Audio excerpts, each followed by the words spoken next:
হয়তো ভাবছেন আপনার নিজের মানুষগুলো আপনাকে বুঝবে, কিন্তু আজকের এই মনীষীদের কথাগুলো শোনার পর আপনার সেই ভ্রম ভেঙে যাবে। পুরুষ হওয়ার সবচেয়ে বড় অভিশাপ কি জানেন? এই ভিডিওটি শেষ পর্যন্ত শুনলে আপনি নিজেকে আর একা মনে করবেন না।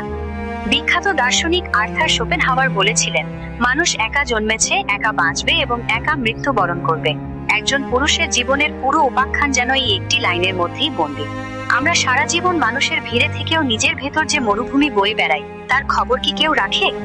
বিশ্বখ্যাত কথাসাহিত্যিক ফিওদর দস্তয়েভস্কি লিখেছিলেন, মানুষের একাকিত্ব হলো এমন এক অন্ধকার ঘর যেখানে কোনো আলোর প্রবেশাধিকার নেই। একজন পুরুষের জীবনে যখন দায়িত্বের পাহাড় নামে, তখন সে বুঝতে পারে এই দুনিয়ায় তার গুরুত্ব ঠিক ততটাই যতটা সে অন্যদের চাহিদা মেটাতে পারছে। পকেট ভর্তি টাকা থাকলে সবাই আপন, কিন্তু ব্যর্থতার দিনে আয়নার সামনে দাঁড়ালে নিজের প্রতিচ্ছবি ছাড়া আর কাউকেই পাশে পাওয়া যায় না।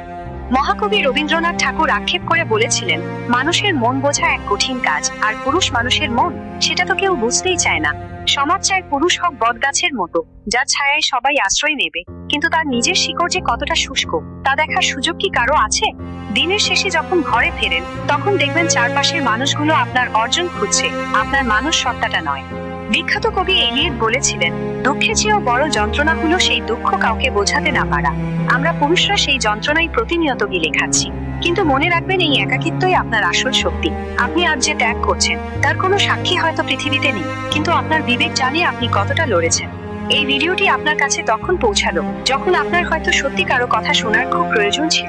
যদি আজকের এই শব্দগুলো আপনার হৃদয়ের কোনো একটি ক্ষতকে স্পর্শ করে থাকে, তবে এই ভিডিওটি এমন কাউকে শেয়ার করুন, যিনি প্রতিদিন নিজের সবটুকু দিয়েও বিনিময়ে অবহেলা ছাড়া আর কিছুই পাননি।